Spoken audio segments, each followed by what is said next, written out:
Welcome back to Animal Crossing New Horizons. I'm dear darling, and should we see what's going on in our lovely island of Fawnhallow today?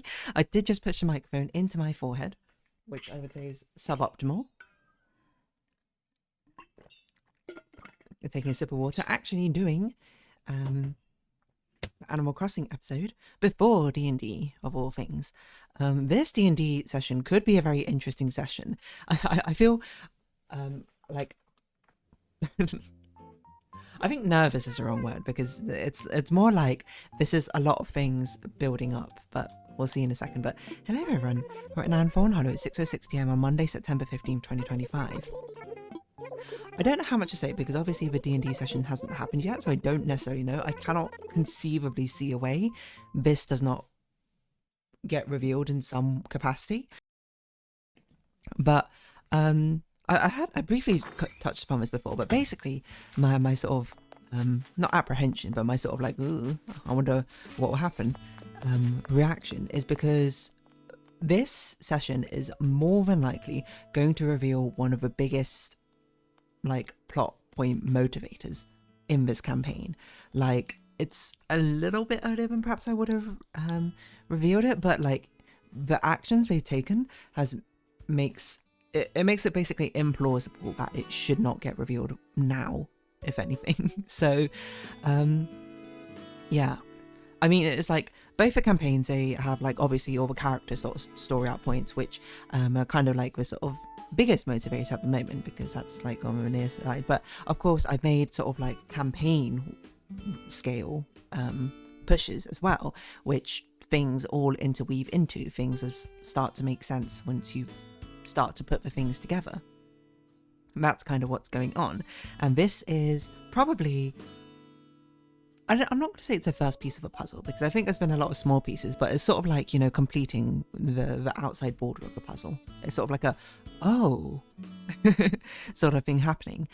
I don't know if a reveal is going to have that much impact, to be honest. Maybe it'll be a sort of thing where they do it and be like, my players will be like, oh yeah, I knew what was going to happen, and I'd be like, oh okay.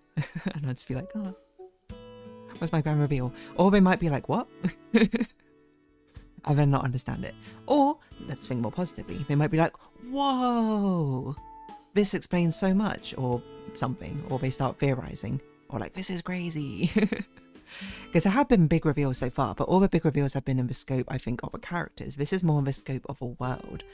And yes, the other campaign does have one, kind of. I'm not exactly sure when it will be revealed, to be honest, because they've taken a big sort of detour. So I think it will be revealed, but it's going to be like partway through Act 3, which we're currently quote on, instead of partway through Act 2. But like, part of me is sort of just like, well, I can't say that. I can't say like the biggest motivation, or like one of the biggest reasons for the campaign existing, you know, the thing, something which is not necessarily, I say, the linchpin, but sort of is an underlying cause, is maybe what I'd say, for a lot of things happening. Because there have been a lot of hints, and you know, my players are quite smart, so I wouldn't be surprised if they picked up on a lot of the hints and been like, oh yeah, this makes a lot of sense. But the thing is, like, my apprehension's obviously like, it feels weird to be like, oh yeah, here's the biggest, one of the big lore drops, which from my perspective is quite big, obviously, because I'm the one who created this world. It feels big to me. To the other players, it might be like, oh yeah, but I can tell this is an important story moment, but it's not like earth-shattering, I suppose. It just feels weird to me because obviously you try and be a bit coy as a DM at the beginning. You don't want to reveal your entire hand. You want to sort of drop hints, and you go hee hee hee hee hee when you drop a hint which the players don't understand because they don't realize it's a hint, because they don't have a context you do, which is completely fair. Oh, did I pause the Foundry music? I should check that before. Oh, I didn't even log into it. Wonderful. So yeah, that's kind of what's happening. But I'm like, they're level 10. We're not quite halfway through the camp, but we're probably about a third of the way, because as you get higher levels, you stay at those levels for longer. I think the like sort of rule of thumb people like to use is the level you're at is how many sessions you just stay at that level, roughly. Mine's like probably a bit longer than that, because it is sort of like year round. Some of them have been pretty short, but like level 1, yeah, one session. Level 2 was 3 sessions. Level 3 was 6 sessions. I don't know why it was so long at level 3. Level 4 was a bit shorter, it was 5 sessions. Level 5 was 5 sessions, so we sort of made up for it there. Level 6 was 6 sessions, 7 was what, 1, 2, 3, 4, 5, 6, 7, 8, 9, 10, 11, 12, 13, 14 sessions. I didn't realise level 7 was so many. Level 8 was 1, 2, 3, 4, 5, 6, 7, 8, 9, 10, 11, 12 sessions. Level 9 is 1, 2, 3, 4, 5, 6, 7, 8, 9, 10, 11, 12, 13 sessions. So level 7 was actually the longest level. But it kind of makes sense because like the first like 6 levels you sort of push through. Well, the first 3 levels you push through because they're like tutorial levels, and the next ones are sort of like you're warming up to a character. They're at the point where I think they're comfortably in the character. So things like past level 10 onwards is sort of just like, oh, now you're just sort of building upon like what is your established character already. It feels like a sort of turning point. So it feels more comfortable staying in these levels for longer, in my opinion. But yeah, I mean, things scale up because like level 20 is like the scale of like deities and gods, right? Level 10 is halfway there. I guess it's more like a logarithmic, maybe exponential style scale, so perhaps that's not entirely accurate. But yeah.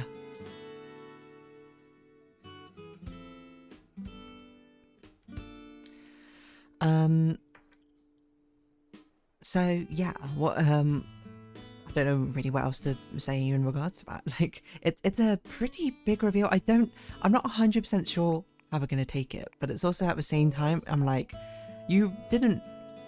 It's a thing where it's like, the players like obviously made a smart decision. I'm not gonna say they didn't make a smart decision, but it's like, wow, this was an even smarter decision than you might have thought because of certain reasons which I cannot reveal to you at the moment. But like, it's sort of like, oh, 2 inconsequential choices you made actually made like a big difference, which I feel like it's a bit unsatisfying, if anything, as a player maybe, because I'm just like, as a DM I want to convey like, whoa, what you did was actually really important, but as a player does it kind of feel like random? You're just like, oh, I didn't really mean to do that, so it just sort of happened. Like, it kind of feels like luck. At the same time, it's not luck because it is like correct decisions for the knowledge they know. So they made like good choices, and it just was like, oh, the good choices had a bigger impact than they thought. That's probably the best way to put it. So yeah, I'm just sort of like, what am I gonna do? I was trying to like learn how to roll my R's again, because there's a thing, I don't know why I've done this, but like this, the character we're going to be speaking to like is based off like, I mean, I can say this because they already know like Aztec, Mayan, sort of like Mesoamerican, like languages, so you know, I don't really know what a Mayan accent sounds like, so I've just been like, okay, let's like vaguely pick up like things from Spanish, but the only like Spanish accent I can vaguely do is Puss in Boots, and that's like not, I mean, like it is a Spanish accent, what we're saying, but it's like, it's a bit of a character, right? And it's not like I can do every Spanish character like that, or Spanish-esque sounding accent like that. And the big thing is I really can't roll my R's. Well, I can roll my R's now, I can go like a that's not very good. I can make that sort of like vibrating thing on my tongue, but I can't put it into a word. I can't go like perdo. It doesn't sound right. Perdo. Like native Spanish speakers, or not just native Spanish speakers, anyone who has a trilled R in their language can sort of just do so smoothly. Unfortunately for me, I suppose neither English nor Chinese has a trilled R. You might be like, what about Japanese? And then I'd be like, okay, like certain like style of dialects might roll their R's in Japanese, but that's not really the same. I didn't learn it I didn't learn a Japanese accent. Or like, I didn't learn accents in Japanese or anything. But yeah, it's interesting. I don't know how reveal's gonna go. I don't know what we're gonna do after it, to be honest. That kind of seems more up in the air. Like, there's something I know that they want to do, which will probably be a part of it. I don't really know when that's going to happen. Like, the problem is, I feel like a lot of things are sort of collapsing at once in this campaign, where it's like, we're going to be, like, inundated with information. Sort of like a boom, boom, boom, boom, boom. Which is fine, but it's also just like a, I don't know. As a player, that might feel quite overwhelming. Because it's like, I don't know. It's difficult to know, of course, because these are, I think, I'd assume these might be some of the longest campaigns that all my players have done. It might not necessarily be the longest, but I mean, it's certainly gone on for quite a while. And it's like, do they want to focus on the character arc? Do they want like the focus on like the world arc as well, the story arc of what's going on, the lore of the world, things like that? Probably to a certain extent, yes, but also like I'm still trying to sort of like feel out what a long scale campaign feels like, and this is the first time where it's like, oh, an important part of like the lore arc the world arc is being dropped into here. You know, like I feel like I'm very comfortable with the character arcs now, exactly like how I would build it. Like I actually credit to myself, I think I did a pretty decent job at like all the character arcs so far. I think maybe like if I were to do it again, I probably would think more ahead of like keeping them all within like sort of one area, because like I think one of the problems I did kind of like run into was the fact that like, oh, it makes sense for this character's story arc to be from this kingdom because that's like the noble kingdom, they have a noble background, but this one like should be here, but this one should be here because that's where they come from, which means that they're all from 3 different kingdoms, which means that if they want to explore the character arcs, they have to like definitively travel to one of these locations, which makes it more difficult to do this sort of back and forth thing, which I've worked around with some of them it works. Like one of the characters is amnesiac, that's very easy to slot in basically anywhere, it doesn't have to be at the home location. But some of the other ones are like, you know, the noble family one, for example, kind of has to be at the noble family location. So maybe like if I were to do it again, I'd probably like make people's characters' backgrounds maybe come from a bit closer together, so they don't feel forced to travel from kingdom to kingdom. Because I think one thing that like I basically did to remedy it was introduce like shortcuts essentially for them to do it. So in one campaign they basically have some magical friends who like have so far been able to teleport and stuff, and in the other one, well, the other one was meant to be more business minded, as that they could use the fast public transportation, but they don't like doing that, so I'm just like, okay, fair enough. They're just walking, and to be fair, I don't know sometimes what they're doing, so difficult to plan for sometimes. But to be fair, a lot of their stuff was kept a lot more sort of like locally in one area. Well, was intended to keep more locally in one area, but not entirely so, I suppose. But it's interesting, you know, because it's, you know, it's always a learning process, I think, for this. And it is exciting at the same time to be like, oh yeah, you know, I'm getting to, you know, because the world is kind of my character in a way. So it's kind of like, okay, you know, now I get to have fun with my character arc, and not that I don't have fun with my players' character arcs, but it's sort of like now I get to inject more of this of what I've been planning as well. And I'm, if anything, mostly interested to how on earth my players are going to respond to it, because it's sort of, it's not quite, I would say, a call to action, but they are at the end of days becoming like the main characters of these stories. You know, I say that like the world doesn't revolve around them, so, you know, especially when they start, they're the protagonists, they're not necessarily the main character of the world, or maybe that's the wrong way around to put it. You know, other people will do things in parallel, other things will happen alongside them, but as they get stronger, as they become more entwined with their character arcs, the lore, the world, people, they start to step into the role of becoming protagonists, because there's no doubt in my mind, by the time they hit level 20, they are going to be the main characters of the world, surely. Like, the things get defined by them, more so than the world defining the actions that they can do. Because that's how strong level 20 characters are, that's just kind of how it's meant to be, isn't it? But yeah, that's just kind of like my vibes on it. So it's sort of like starting in a transitionary period. We've had all like little breadcrumbs of things which are strange and odd, which my players have both picked up on and not picked up on, or maybe not picked up, or picked up on and didn't tell me, or not picked up and told me. I don't know. That inversion doesn't really work. And with that, we basically just have to sort of see what happens, you know? I gotta like temper my expectations, but I'm also both excited and also sort of worried is a wrong word. I think the only like super big downside would be like if my players were like, no, I'm not about that, or they completely ignore it, and I'm like, oh well, okay then. I feel like it's hard to ignore it because it's quite intertwined, I think, with a lot of things which are happening. It's sort of like a, oh, I see.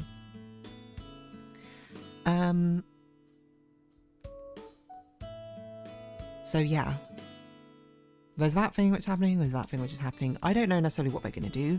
A lot of it is like in their hands now.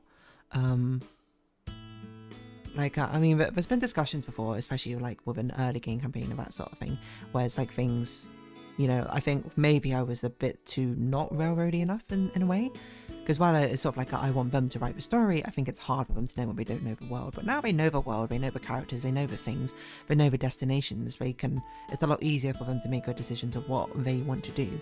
It's not so much me being like, oh, I'm hinting towards you doing this necessarily.